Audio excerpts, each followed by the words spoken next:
If you've ever thought about becoming an investment banker, this next Excel demo is for you.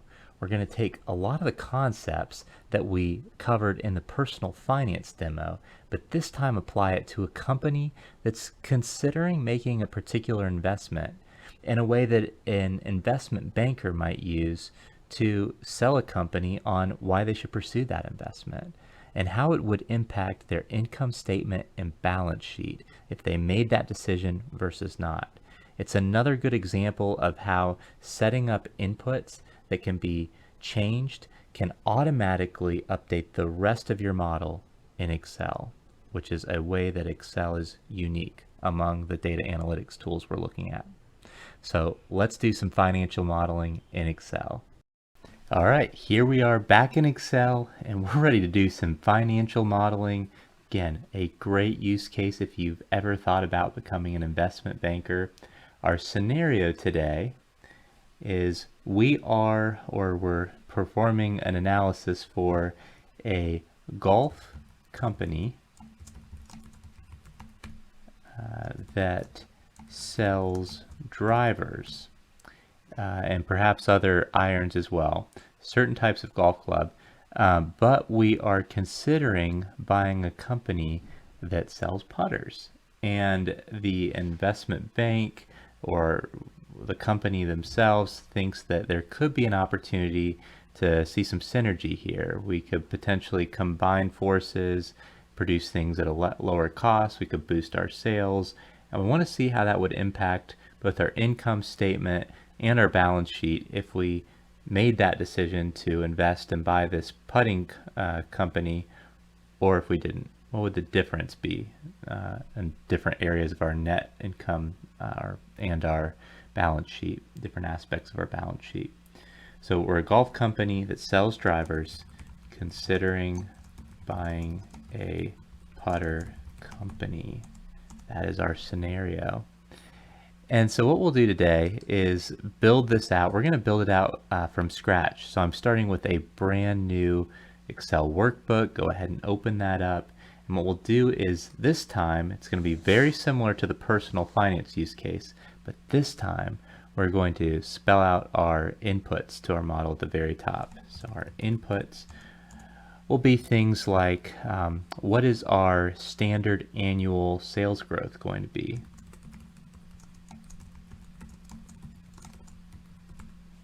Just what do we expect sales, how do we naturally expect our sales to progress over the next years on average if we weren't to do anything differently? And then we'd need to maybe have an input for our current gross profit margin.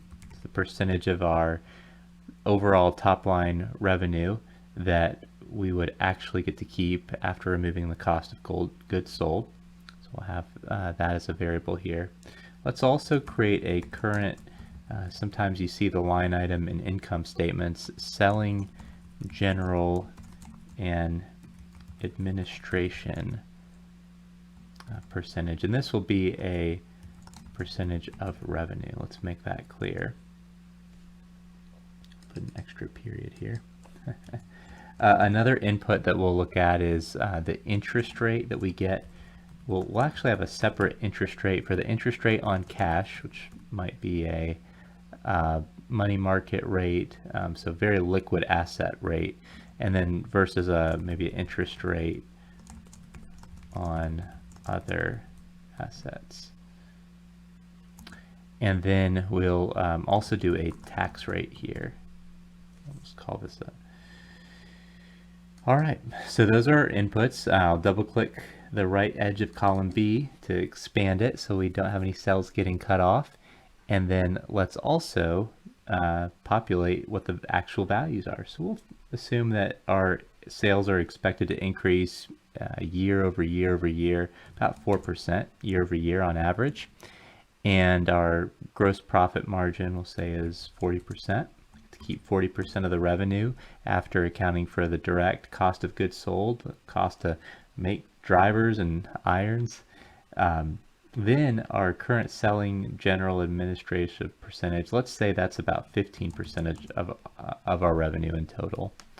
say our interest rate on cash, we'll use kind of a high rate of 6%, and then our overall interest rate on other assets, let's say is 8%, say our tax rate is 25%. And there we go. We've got our inputs. Let's highlight them in yellow. If you use any color for that, let's center this. I'm going to go ahead and go to View, turn off grid lines, and we've got a good start here. Now that we've created our list of inputs, let's go ahead and start creating a no change scenario.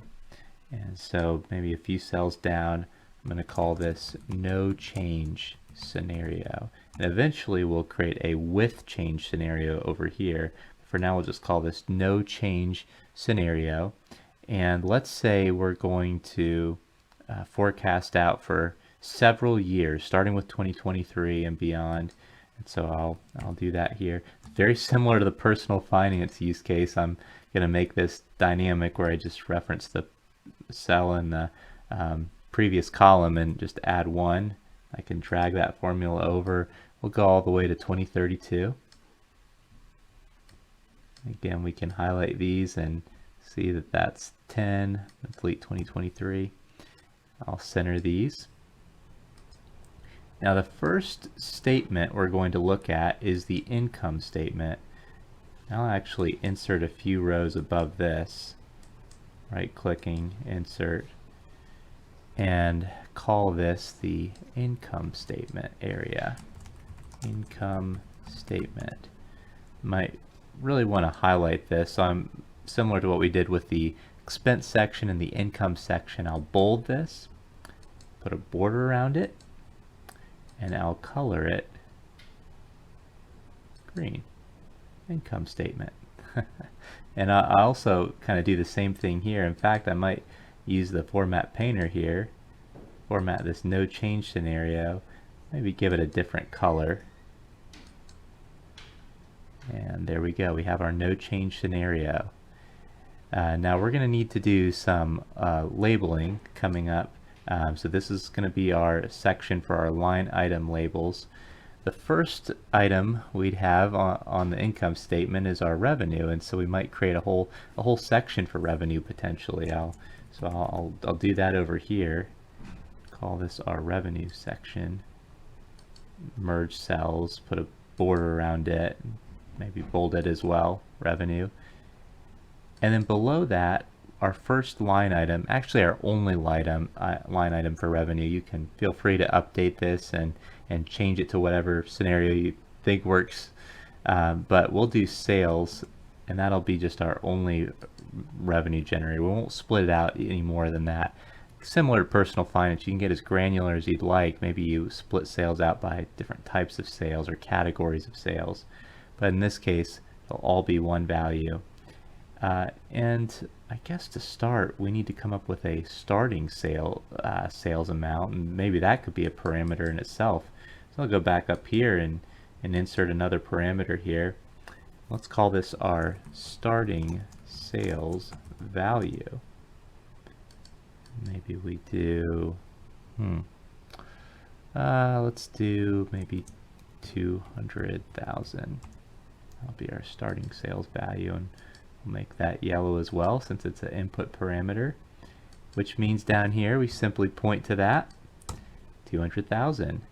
And similar to how we expected our income to have a 3% increase year over year, each year on average, in our personal finance example, formula will be very similar here. We'll reference the prior cell, multiply by 1 plus this expected 4% annual sales growth. There we go. We'll drag this to the right, and we have a sales forecast. It doesn't look right.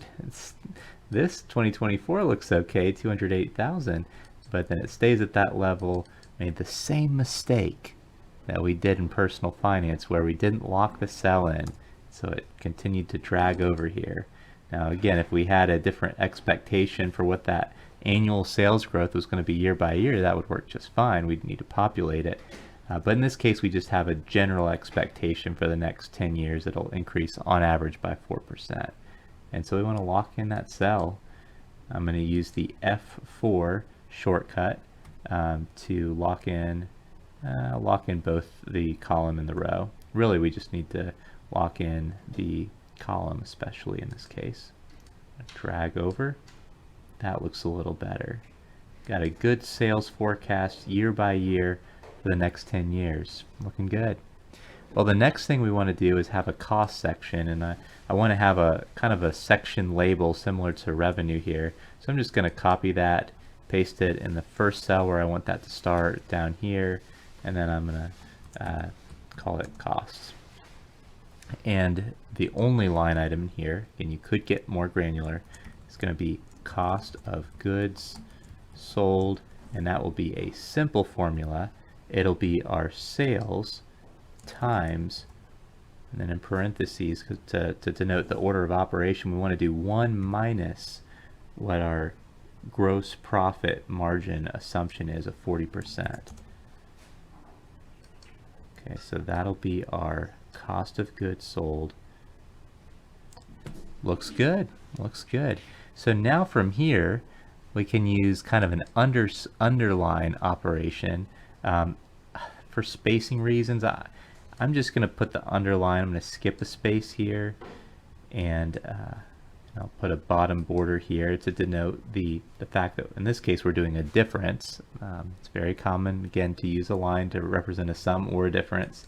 So we're doing a calculation here, and the calculation is to calculate the gross profit, and that is simply the sales minus the cost of goods sold.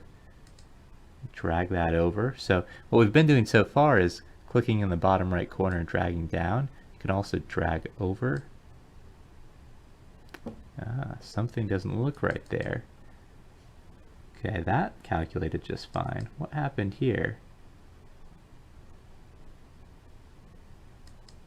It looks like the problem was with our cost of goods sold. Let's check that. Oh, the locked cell got me again. All right. Important to apply sanity checks to check your work, and that's kind of what we're doing along the lines. We're looking for things that look out of place. This $0 definitely looks out of place. I'm going to double click in here. 1 minus the 40%, and we've got to lock in that 40%. I'm going to click F4 as I've highlighted. I have my cursor on C7. Great, that should be a little better now. There we go, there we go. So we expect our gross profit to go up over time. We expect our sales to go up over time. Looking pretty good overall at this point. Let's do the same thing and start to create another section for operating costs. That'll be the next thing we kind of subtract out.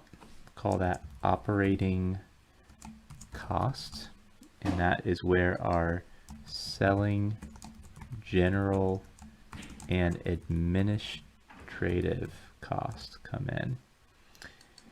And that'll be a percentage of our revenue. 15% of our top line revenue will be assumed to go toward selling, general, and administrative costs.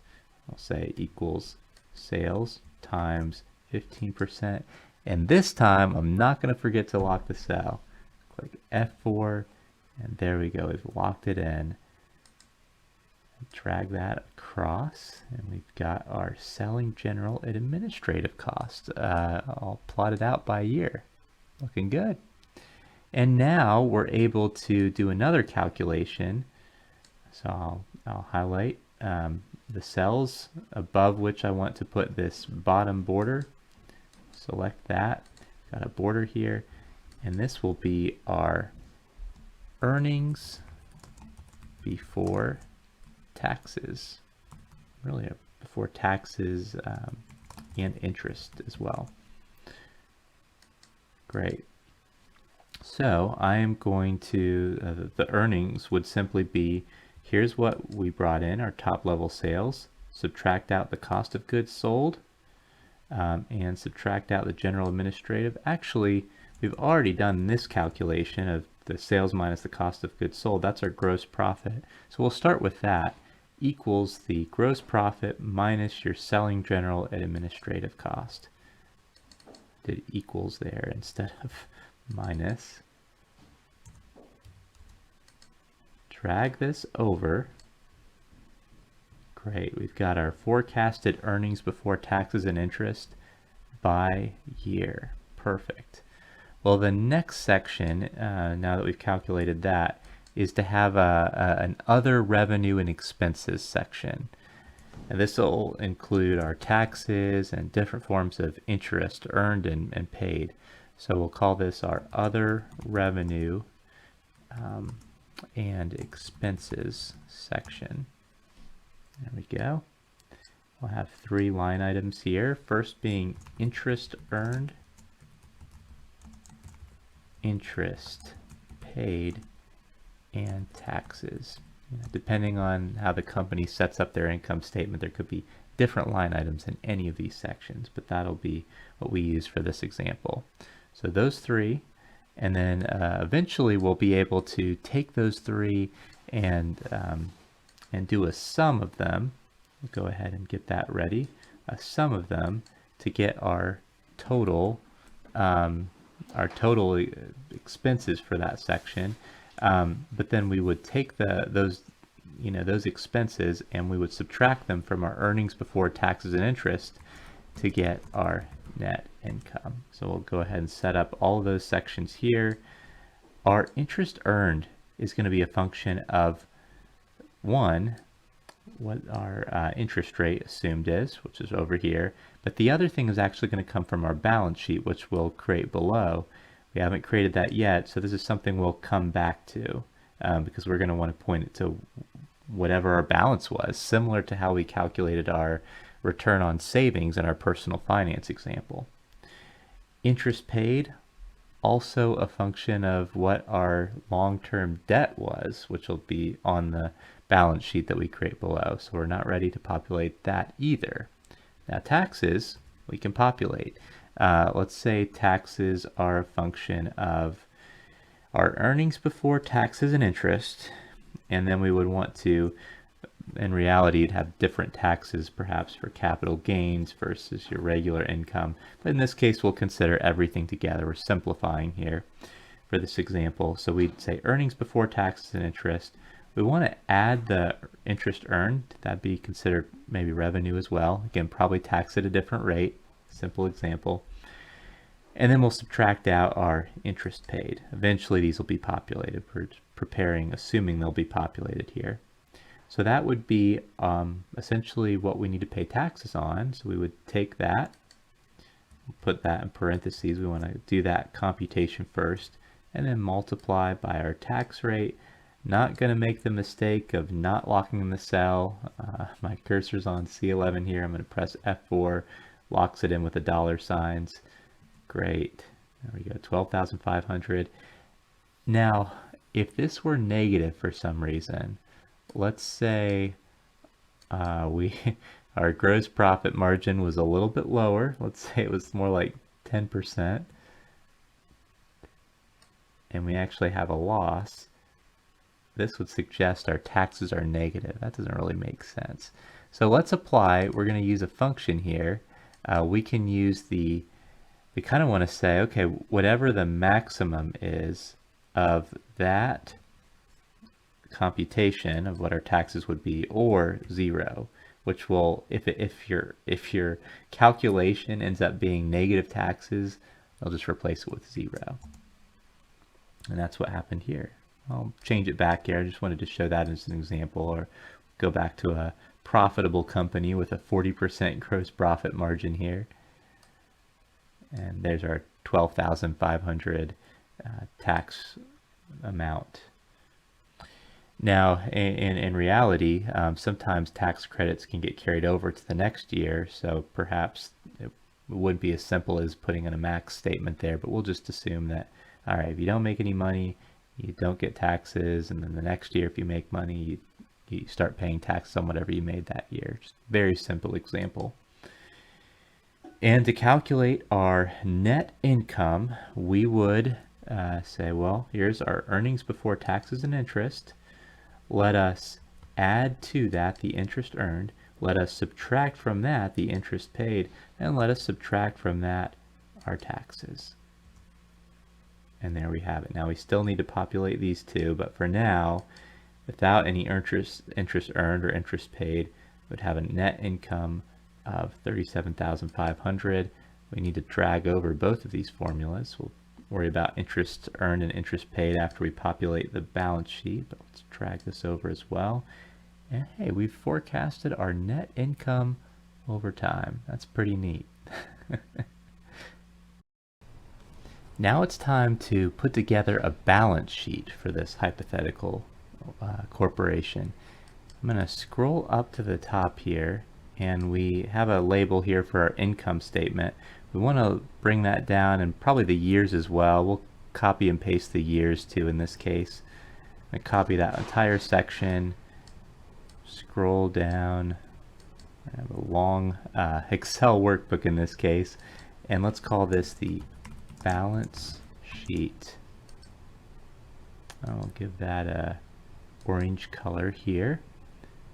Perfect. And now let's just go ahead and set up our labels for starters. The first section here will be called, well, we kind of need a global section first, and that'll be our assets section. Assets. There's really three sections primarily on a balance sheet. There's your assets, and then I'll list those out. And then eventually we'll get to our liabilities, things like debt, assets, things like cash and property, liabilities, and then equity.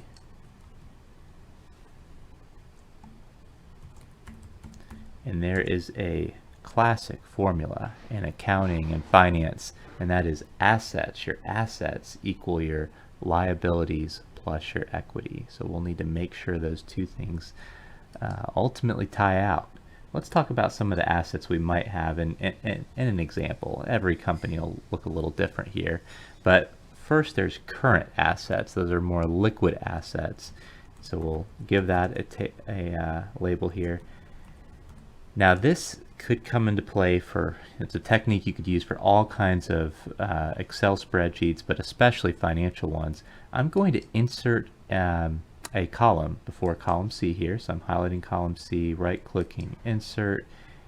Watch this. I'm going to take this left side of C to kind of make B a little bit smaller. Just want a slight indent is kind of what I'm trying to do here before our actual year columns start. And now I've created a place where I can add sub-current assets, things like cash, and I'll do accounts receivable, money that maybe our customers owe us that we haven't gotten paid yet, so it's not cash. And maybe we've got some inventory, golf clubs laying around, and then we have fixed assets too. Those are kind of more less liquid assets. So fixed assets, and maybe we have things like land. Maybe we've got some equipment we use to create the clubs, and depreciation.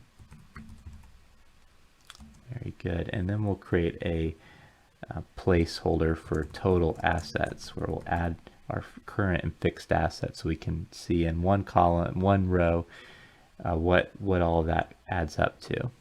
And make sure that it ties out with our liabilities plus equity, because again, that is a formula that needs to hold true in accounting. I'm going to delete an extra row here. And well, maybe we'll start just populating this for now. Our current assets will ultimately be simply the sum of our cash, accounts receivable, and inventory in this case. I'm just gonna highlight these cells, and you can see it uses the colon to say all the cells between these two. We want to sum those, and I will drag that to the right. I'll center. Now I just realized, let me scroll up here. Okay, good. We're using the dollar format up here. We want to use the dollar format down here as well. Maybe I'll save that to the end to do, but eventually we want to format these as dollars.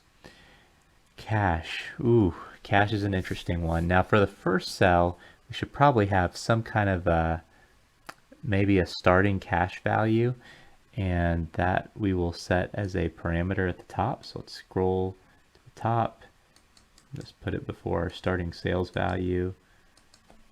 Starting cash value. Let's say we start with maybe 150,000 here. Highlight that as an input. Great. We'll just simply point to that. I guess similar for probably all of these, we might want to set them all up as inputs at the top. So we've got our account receivable, inventory, land. I'm just going to go ahead and scroll to the very top here, and let's paste them here temporarily. Create some additional rows, some space to put all of these parameters. These in the first, maybe move some of these things around. I'm going to do Control X to cut, Control V to paste. Same thing with this, Control X to cut, or we could right click and highlight all of them and right click and say cut, and then right click here and say paste. Manual way, non-keyboard shortcut way to do it. All right, so we have those labels set up, and now for accounts receivable, we'll say we'll start with $5,000 in accounts receivable. Maybe we do $10,000 in inventory. Let's do maybe 200,000 land. We'll say we start with 100,000 in equipment and 75,000 in depreciation. I'm going to highlight all of these. These are just made up numbers. You can make your own assumptions here, and the great thing about parameterizing them is at the top is you can change them here if you want to, and everything else is linked. We'll update from there. So I might left align all of these. There we go. All right, now we come down to our balance sheet section, and we simply point account receivable, row 60 for me, to starting account receivable, point inventory to our starting inventory level, come down here to fixed assets, point land to land. Now we have these in the same order, so land, equipment, depreciation, so technically I can now drag this down for equipment and depreciation, and that looks good. I'll go ahead and get everything centered here. I'm going to scroll back up. I noticed that this is not dollar format. Now I could right click and change the format that way. Format cells, I can always do that. Or I can just find one that has the format that I want, like this one that has dollar signs, format painter, click on the cell that I want to have that format, and there we go. So that looks good. Now I forgot to add starting in front of these, and I think that would be helpful to denote that these are the starting values, basically what the values were at the beginning of 2023. Go ahead and save. Scroll back down.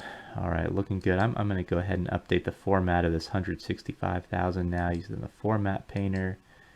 Looks good. Fixed assets, similar to current assets. In fact, in this case, we could just Control C, copy that formula, Control V, and it's just doing the same thing. It's summing the three rows below it. So that works out very well. And our total assets would simply be our current assets plus our fixed assets. Easy as that. It adds up to 540,000. Looks good. Let's see here. For our accounts receivable and our inventory and even our fixed assets, I'm not going to assume that these change much from year to year. We're going with a really simple model. I wanted to include them here because those are typically seen in a balance sheet, but I'm just going to assume that these stay flat. The 5,000 stays relatively flat year after year after year. Maybe it's different customers that owe us year after year. Hopefully things are being paid and new lines of credit are being opened up. Similar with inventory, drag that over. And I'll just make the same assumption with land and equipment and depreciation. I'll just assume that all of those things are staying relatively constant year after year, especially in our no change example. And I'll drag that over, which will always be the sum. Cash is going to be an interesting one. I'm going to come back to cash. That'll be a plug number essentially. Eventually, go ahead and center all of these up. Yeah. Okay. Gonna just apply that formatting here. There's another one, inventory here. I'm gonna update that to have a $sign in it. All right, our asset section is looking pretty good right now. Now it's time to move on to our liability section. And similar to how you have current assets and fixed assets on a balance sheet, you'll usually have current liabilities, which would be your more short-term liabilities. So we'll have things like accounts payable and maybe deferred income. So accounts payable, money that we owe maybe our vendors, and deferred income would be money that maybe has been paid to us already, prepaid to us for things that we haven't delivered on yet. So it hasn't been recognized as income yet.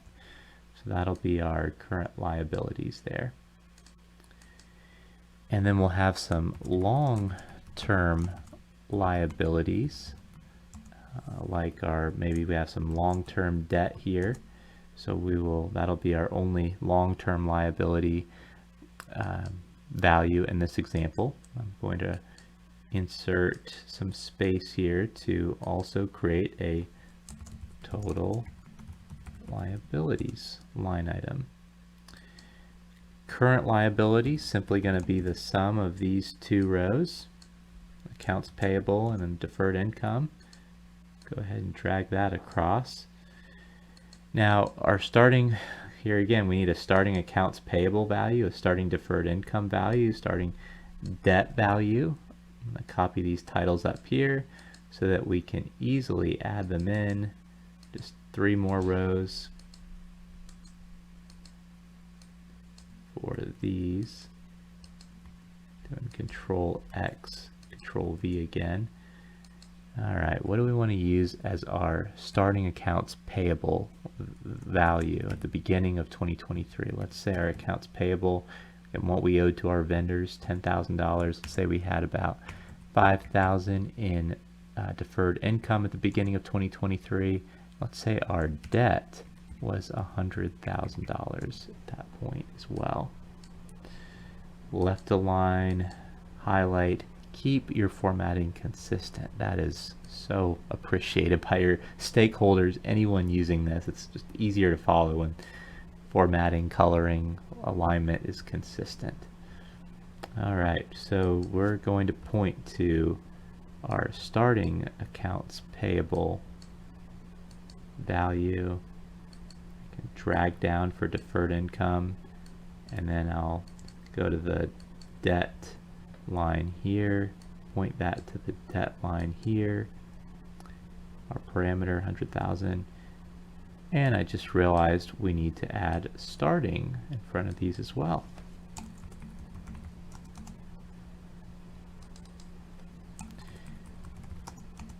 Like we talked about in the personal finance example, creating parameters at the top is not just limited to Excel. It can apply in SQL, and it definitely applies a lot in Python, setting variables and then referencing those variables later. It's a great practice. Very easy to find anything you would want to update at the top of your code, at the top of Excel. It's a good practice. Okay, this is looking good. Now, let's see here. Similar to our current assets, most of them except for cash, we're going to try to keep these consistent. Our accounts payable, our deferred income, Our debt, we're going to just assume that those stay pretty constant. That won't be the focus of this exercise. In real life, if you felt like that was a bad assumption, you could update that. Our long-term liabilities, in this case, is just equal to debt. That's our only line item. You could add more if you wanted to. I'm going to need to update our format of our current liabilities. Our total liabilities will simply be the sum of the current liabilities and the long-term liabilities. Drag that to the right. Then we'll center everything up. Okay, that's looking good. Now, let's put a line between here. Since there's a lot of cells being added here, let's just go ahead and put a line that denotes that there's some math happening here between adding the current and long-term liabilities. Similarly, up here, insert another row. Let's put another line below here to denote that this total assets equals the sum of current assets and fixed assets. And I think that's looking pretty good. Now there's one more section, the balance sheet, and that is the equity section. Okay, we've already put space for equity. The first line under equity might be paid in capital. And that, I guess, would be fairly constant unless the owners are taking money out of the company. So we'll say at the beginning of 2023, our paid in capital, it could have been paid in years ago, but we're starting everything here. We're showing 2023 and beyond. Say that was 20, well, here again, let's create that as a parameter at the top. So maybe we'll do that. But then we'll have retained earnings. You know, what did we earned? What was our pool of earnings beyond just our paid in capital? What was our retained earnings at that point? And then let's also capture what our current year earnings were. And when we sum all of those up, that will equal our total equity. And then we'll have another line item down here for total equity, liabilities and equity added together. Because remember, the sum of liabilities and equity equals our total assets. So we'll want to make sure those line items tie out. Okay, so we'll go ahead and copy these to the top. Retained earnings is going to be unique. We'll come back to retained earnings here, but current year earnings, actually, that'll be a calculation. We'll simply be pointing to our income statement. So the income statement and the balance sheet, they influence each other. Again, we're going to have to calculate interest earned and interest paid based on balance sheet fields. And then some of our balance sheet things, like our current year earnings, we will actually be linking to this net income cell here. So they work together, the balance sheet and the income statement, they influence each other year after year. We'll be able to drag this across to capture our current year earnings. We can go ahead and just do the math here, adding up all of our 3 line items in the equity section to get our total equity, and then adding our total liabilities to our total equity to get our total liabilities and equity. Might as well.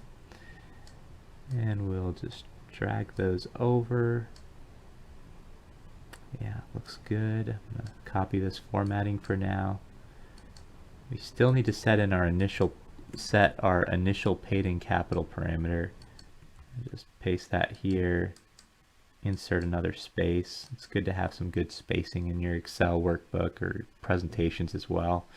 Paid in capital, we'll assume that starts in 2020, at the beginning of 2023. Our paid in capital is 25,000, let's say.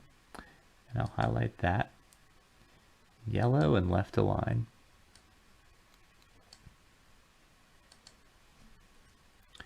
And we will point this at 25,000. Great.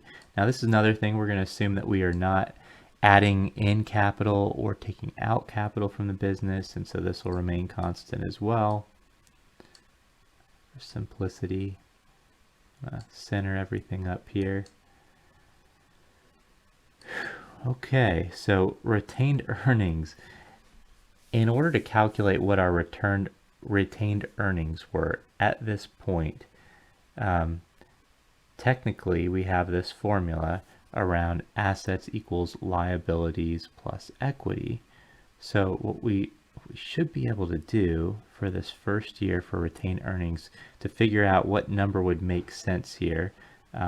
Maybe we have the number and we could plug it in. In this case, we want everything to make sense. So we're going to say, we're going to start with our assets, and then we're going to subtract out our liabilities, and we're going to subtract out the other parts of equity, paid in capital, and our current year earnings, and that will get us to a good starting value for retained earnings. Just a simple way to get there very quickly of what, and with these starting values, what our starting retained earnings should be for 2032. And what you notice, because we kind of set it up this way, but now our total assets equal our total liabilities and equity. So we've got some good starting numbers there. Now going forward, we should be able to calculate what our retained earnings are for 2024 and beyond based on what was our retained earnings for the prior year plus whatever we earned that year, and that should equal our new retained earnings in theory. So let's drag that formula over. It's always whatever we started with in retained earnings the previous year plus our current year earnings. Drag it over. Very good. Now then, we need to come back up here to our cash. The idea here is that the impact of our earnings, essentially the impact of any net changes here, that just fluctuates our cash balance. We're going to assume that accounts receivable, inventory, all the other things, debt, accounts payable, all that stays constant, and the only thing that that responds to earnings is, hey, if we made a lot of money, we add that to our cash balance. If we lost money, we remove that from our cash balance. It's a really simple way of modeling it out. So in order to do that, we'll do kind of similar to what we did with our retained earnings. We'll basically say, okay, well, our cash balance, that would be equal to whatever the total liabilities and equity were for that time period. So in this case, this cell.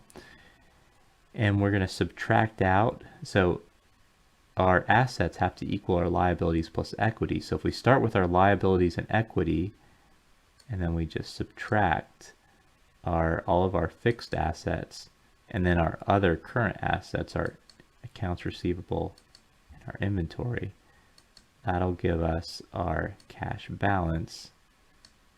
I'll right click, we'll just drag that over.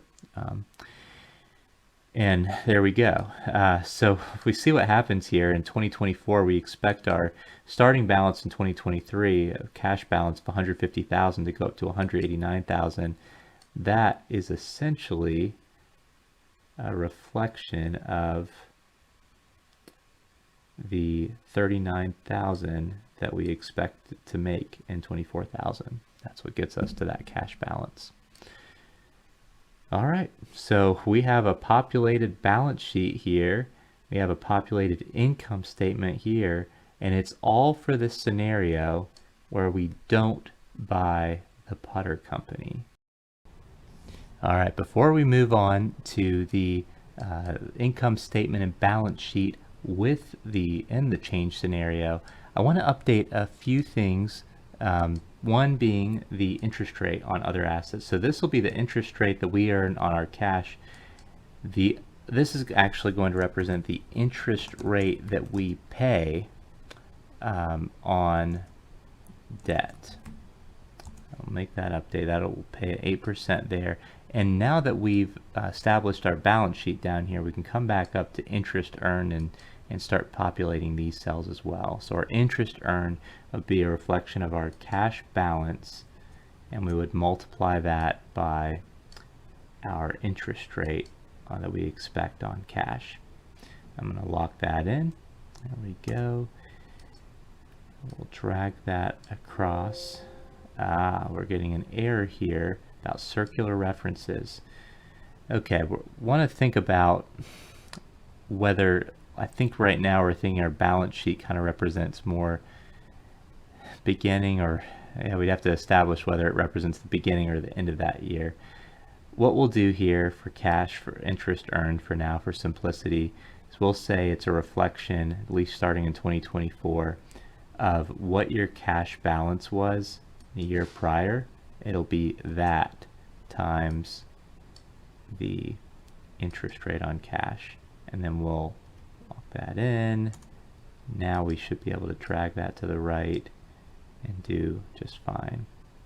We'll take a similar approach for interest paid. So we'll start with what was the value on our balance sheet of our long-term debt. We're going to multiply that by the interest rate on debt, lock that in with F4 or dollar signs manually, enter, and again if we drag this across, oh, that actually does okay. But we could base this however we want. And the debt level we are expecting to stay at a pretty constant 100,000 below, so that's why it consistently assumes 8,000 paid in interest. Okay, so we've populated those. I'm going to center everything. Now I think we're ready to create our with investment scenario. Now a good place to start, we've done all this work to link all the cells together like they ought to be for an income statement versus a balance sheet. Let's go ahead and copy this entire section. We're gonna have to keep an eye on formula references when we do this. I'll go a few cells over, paste. I didn't do paste values. I want to keep the cell formulas in this case, and I'm going to call this our change scenario, or I guess our investment scenario.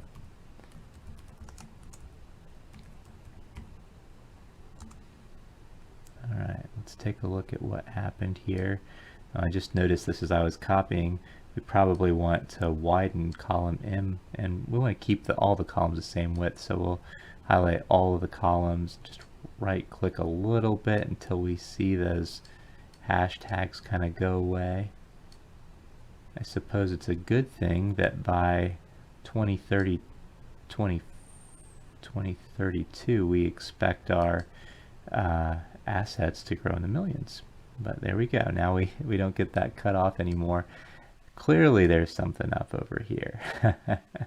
Probably didn't lock in cells like we were supposed to for certain ones. So let's see what happened here. I'm going to double click into sales, see what that's referencing. That was probably the issue. Yes, we did not lock in the sales reference, so we'll just go ahead and drag it over for now. And that way our starting balance is locked in. Very good. That took care of a lot of things, it looks like. Yeah, this is still referencing column D for cost of goods sold, gross profit, just still the difference between those two. Selling and general it's still referring to that same percentage in column D. Yeah, everything in the income statement is, oh, interest earned, there we go. Okay, so we're still referencing column D, but now we're referencing a cash balance of 0. So that's probably a reflection of the starting cash balance. We'll need to repoint that eventually. Same thing with debt, most likely. This formula looks fine, still referencing the same tax rate in column D, and income is a simple calculation. It drug over just fine. Go down to the current assets. Well, that formula looks good, but our cash, yes, our cash, the column moved over to column R. We could have locked this in perhaps. We'll just want to update that. Our starting cash reference to come over here to our 150,000. Good. Same thing with that one. Let's see, I think we can drag this down. Yep. And then similar with, yeah, fixed assets, formula looks good there. Land, same issue as cash, needs to be drug over. We could have locked that one in. Land, we should be able to drag that down now. Good. These assets, some of current assets, fixed assets, that looks good. Looks like we ran into the same issue with current liabilities. Wished I would have locked everything in before moving it over. But we'll fix that now. And then debt needs to be updated too, brought back to column D. There we go, it's looking good. Okay, paid in capital, that's another one that needs to be brought over. Really important to perform checks like we are right now. 361. You know, and a good check to make sure we didn't miss anything is just to check and see that, oh yeah, our assets are the same. Now we've been focusing on 2023 for now. Let's kind of scroll to the right and maybe we check this 1.037 thousand, 1,037,000 number. These are getting cut off over here too, so we'll do the same thing. Highlight the columns, drag to the right a little bit. Yes, that matches. I'm looking at 2032 after we've had all these years of sales growth and everything, assumed sales growth, and we're still getting the same balance. That's great, because right now we haven't really changed anything, but our model's set up. It's the links are there for our investment scenario, and so this is really good. We haven't changed anything. The investment scenario column matches the no change scenario. Now we're going to actually make some assumptions and change some things, and so we're going to, you know, write a few parameters here too, because maybe we're not sure how much this company's going to cost, and we want to get a sense for what the impact on our income statement and balance sheet would be at different investment levels, depending on what we pay for this company. So one of our inputs from an investment perspective, again, we're using a lot. You can see we're already using a lot of our starting parameters over here that are not necessarily going to change whether or not we make this investment. But there are some parameters that are going to be specific to the investment scenario, and so we'll mark those on this right side where we have the investment scenario. And the big one is going to be how much do we pay for it? What's the cost of the investment?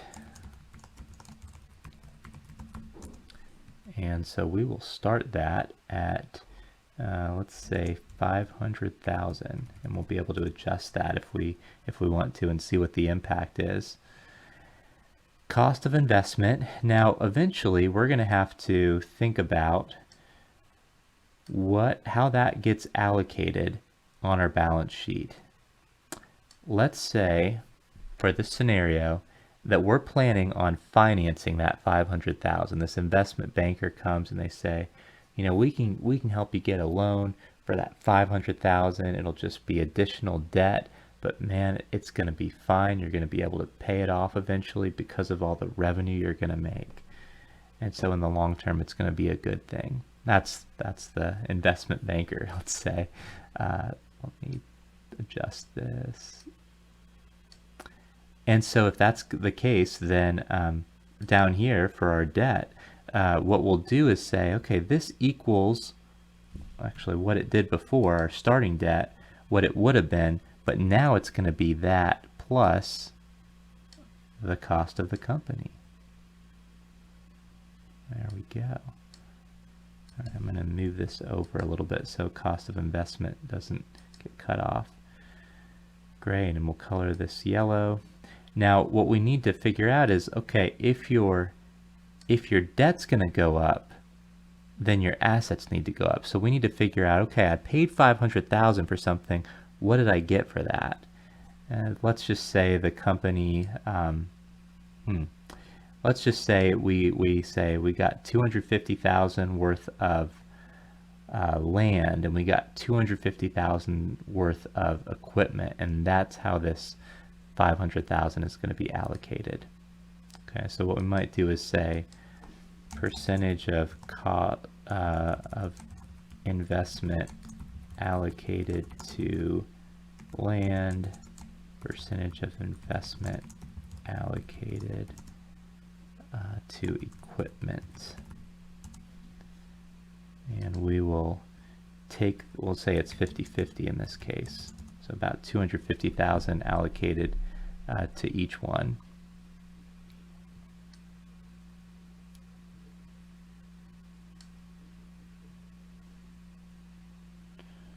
Let's see. All right, so here's our land. We're going to say whatever our land would have been, the 200,000, but now we're going to add to that the cost of the investment times 50%, the percentage allocated to land.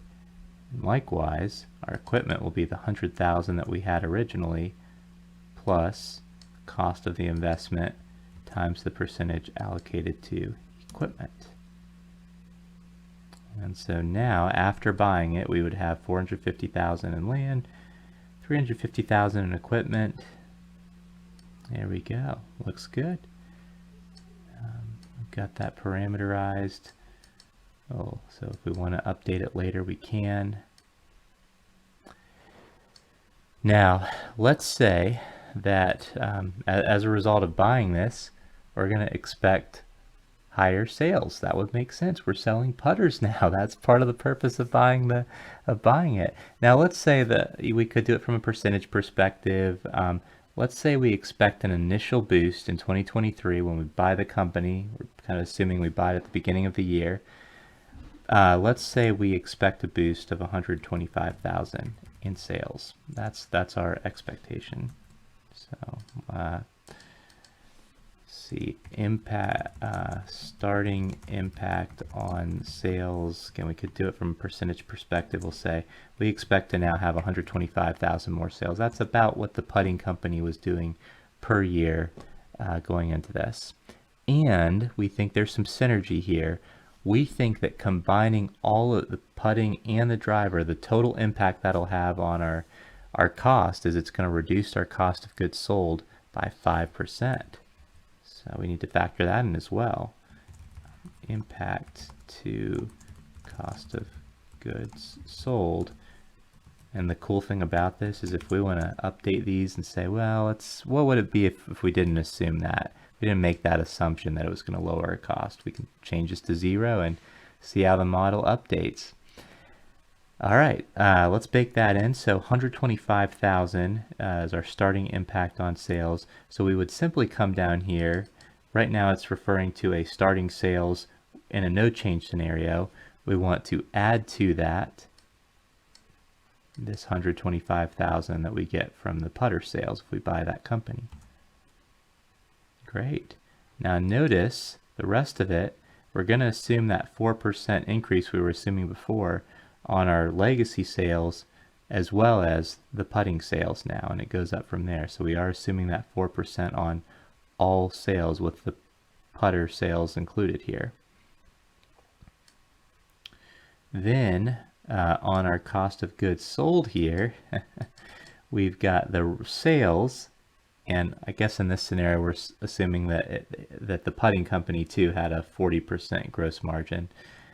We're subtracting out that cost of goods sold or that profit margin to get the 60%, but now we're actually saying that our costs are going to be 5% lower, and so we can come up here and subtract out that 5%. That will only help. Yeah, should have brought it down. Actually, I think we need to do, yeah, the impact is -5, so we need to add that.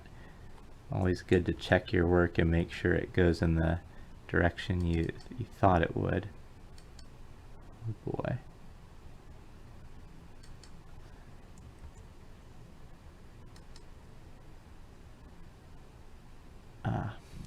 Okay. Here we go. Okay, 1 minus 40%, add this, and it brings it down. Yes. Okay, good. So our cost of goods sold does indeed go down after factoring this impact to cost of goods sold, bringing it down by 5%. Okay, now we might need to, let's see if we need to drag things over here. Yes, this is one we'd want to drag over. It's consistently referencing sales. Before we do, we need to lock in the impact of cost of goods sold. That in, drag it across. Great.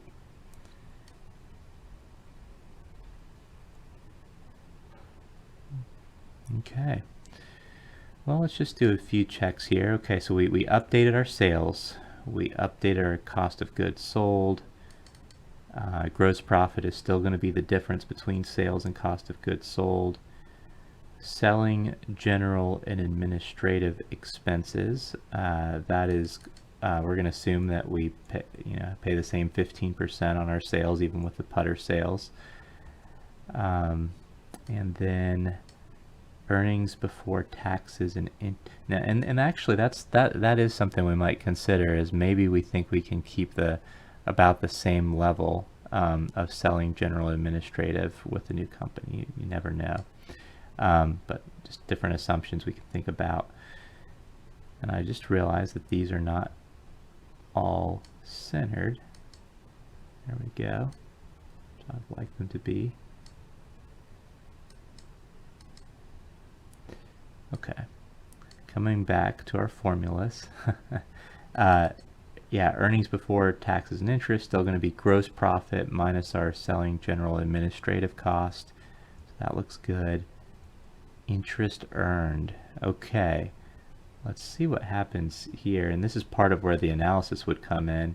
Just kind of look at it, especially for, yeah, notice in year 2025 it's a little different now.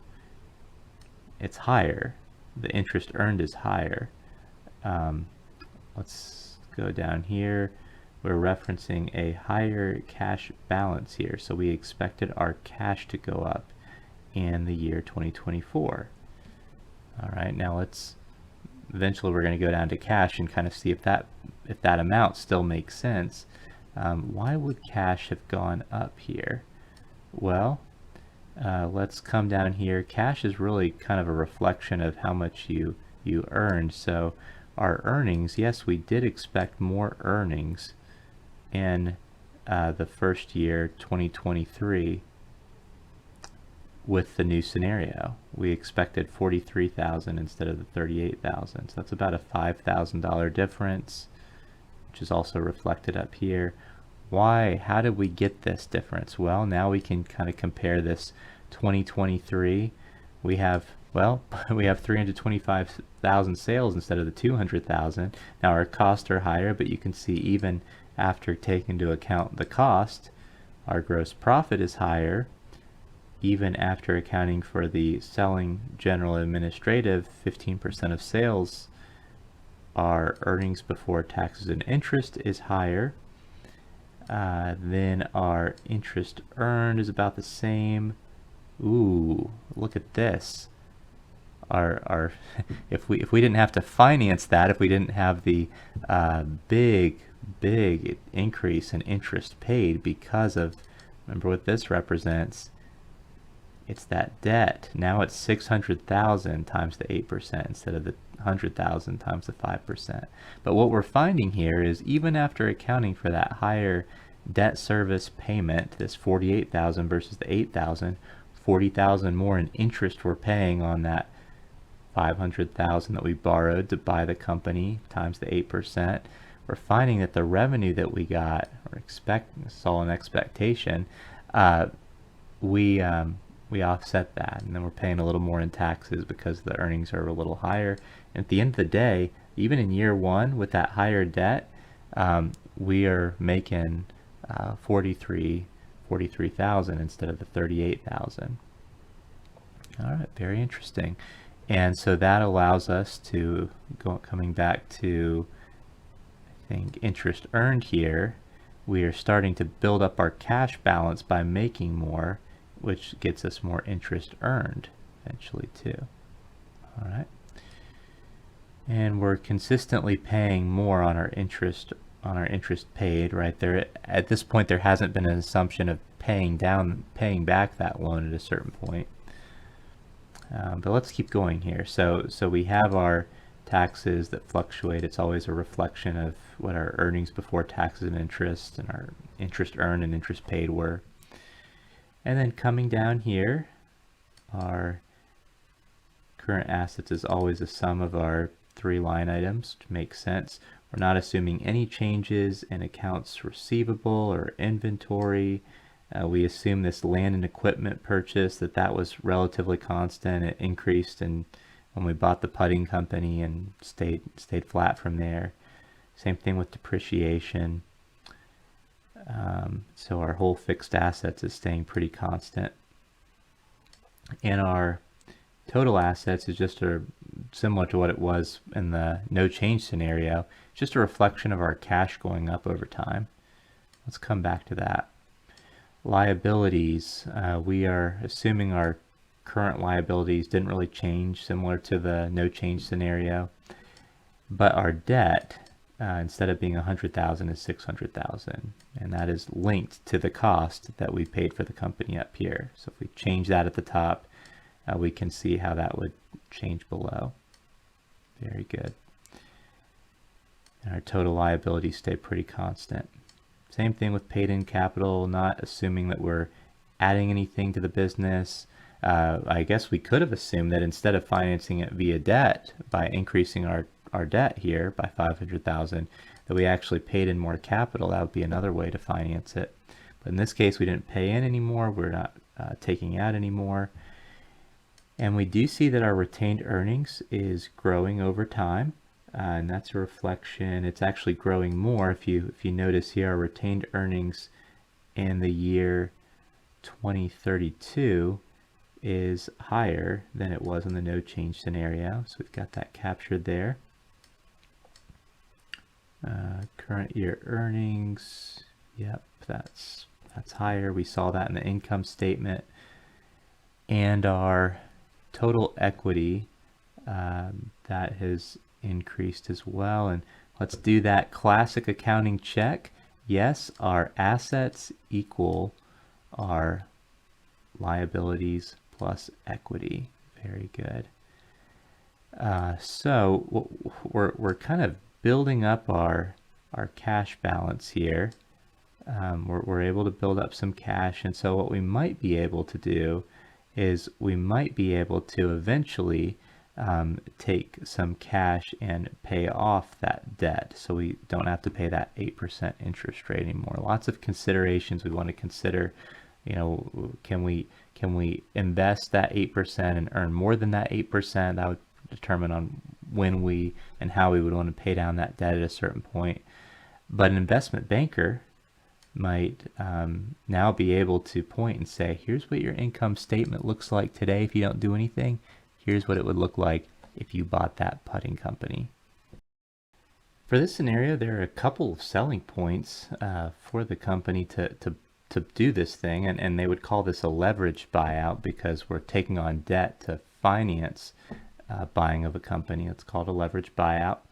But one selling point might be the fact that if we look 10 years from now at 2032, what we forecast to happen in the no change scenario versus the investment scenario, our equity, again, assets equals liabilities plus equity. So another way of thinking about equity could be if you took our assets in this section, in the no change scenario, our assets would be this 1 million or so. If we took those assets and we'd have to assume that this amount really represents what we could get out of it, and maybe that's maybe we need to reconsider that and think about depreciation and everything. But if we were to take those assets, subtract out all the money that we owe, accounts payable, deferred income, debt, we would be left with an equity amount. And you can see that the equity is assumed to go up. It'll go, we assume that the total equity goes up from 922,000 is what we would expect to have 2032, 10 years from now. Without the change, we'd expect to have 1,063,000. So it goes up by, and we could actually copy and paste this whole table again and do the difference between the no change scenario and the change scenario year by year, and actually have a table that shows us what the forecasted difference would be for each balance sheet category for each forecasted year, and of course the income statement items as well. What would the true change be for doing this versus not? That might be worthwhile. But in this case, we just did this very quickly and said in 2032, our total equity, we expect that to be 141,000. So yes, you're taking on some more debt. Yes, that debt has 8% interest rate that you're going to have to pay year after year. But the revenue that you're getting, the cost savings that you're getting is worth it. And again, this kind of assumes that we took that 500,000, we assumed that we were really getting 250,000 in land, 250,000 in equipment and everything. And so that's part of it too. If we didn't actually get that, if we were to sell this whole company at a certain point and liquidate it, we would need to get those same values in order for this 141,000 to kind of hold true. So that's one way of kind of thinking about it at a very high level. Another route we might want to think about it from is it's not like a liquidating the company perspective, hopefully not thinking about that, but another route might be, well, eventually we want to take this money that we've made, this additional cash that we're seeing. So another look at it is, hey, your cash is going to increase. It's going to go from 647,000 estimated in 2032 to this 788,000 in 2032 if you buy the putting company. So you're going to have 141,000 more in cash. And you could use that cash to pay down the debt. And so maybe they get to a point just being very conservative about this decision and say, well, yeah, if 10 years from now we've earned enough cash to pay off the company, sure, we can do that.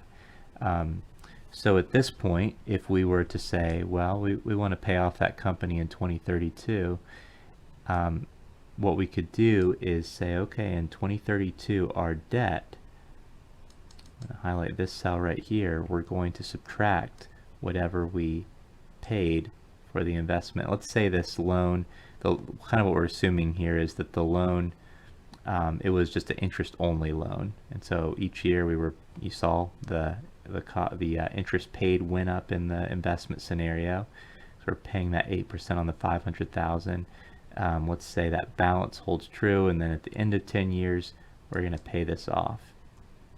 So we subtract that. We're back down to the 100,000 that we were at without the investment. In 2032, we pay that off, and notice because of the way we've set up our cash is any of the changes that we make has an impact on cash. So what that would do to our cash balance in 2032 is bring it down to 319,000. And so it's lower than what it would be without the investment. But again, we have gained all of this. Hypothetically, we've gained land, right?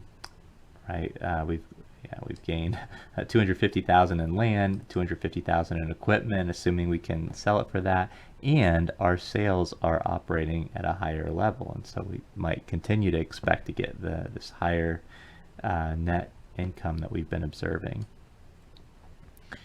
All right, so what we might want to do from there is say, oh, well, I'm just not, I get it. We still have higher equity to the tune of about 150,000 under this, because we can, if we were to liquidate the company, that would be our leftover amount in equity. But I really want to have the same cash balance in 2032 as I would without investing in this company. So they could say, okay, well, what if we invested, instead of the 500,000, let's say we invested 400,000. And now we can kind of compare and say, okay, that's a little better. You know, our cash only goes down, our projected cash for 2032, you know, it goes down by 170,000. What if we invested 300,000? Now notice, you know, you might think, well man, you pay 100,000 less for it. Your cash balance then would be impacted by 100,000 less. Well, there's a lot more going on here. That invested amount impacts the interest that you're paying year after year after year, several other things as well. And so it's not as simple as just saying, well, if we pay 100,000 less, we'll have 100,000 more in cash at the end of 2032. Watch what happens if we pay 100,000 less than the 400,000 now. We'll pay 300,000 for the company. Now our projected cash delta goes from being down 170,000 to just being down about 11,000, which is fairly flat here. And that's because by paying less year after year after year, we were also paying less in interest too. And other aspects are probably changing here too. So if we can get this company for 300,000, and we could be a little bit more precise and maybe do, I don't know, 290,000 if we wanted to get this really close to zero. Okay, if we pay 290,000, by 2032 we would actually project that our cash is the same level we had before, but our equity is significantly higher because we've gained all that land and we've gained the property, and let's see, what did we say, the equipment and the land has gone up by 500,000, and our sales are operating, our net income now by the year 2032 is operating at a 45,000 or so net income each year instead of 24,000 per year. It's almost doubled our net income. And so, or I was looking at taxes, sorry about that. But actually, even if we look at the net income, our net income has gone from 134,000 to from 73,000 projected for 2032 to 134,000. That's a huge increase, and we probably project we could continue the projections here, project that continues to be the case, and in 10 years we're able to pay off that loan, the debt's gone, and our cash is the same. So maybe that's too rosy, maybe it's not, but at this point the investment banker is able to quickly adjust assumptions and say, well, how about this? Would you feel comfortable with this level investment? And they can make the offer to that putting company, see what happens from there. Hopefully you've enjoyed this as much as I have. It's really a great example of the way an investment banker or a company's investment team might consider a potential acquisition.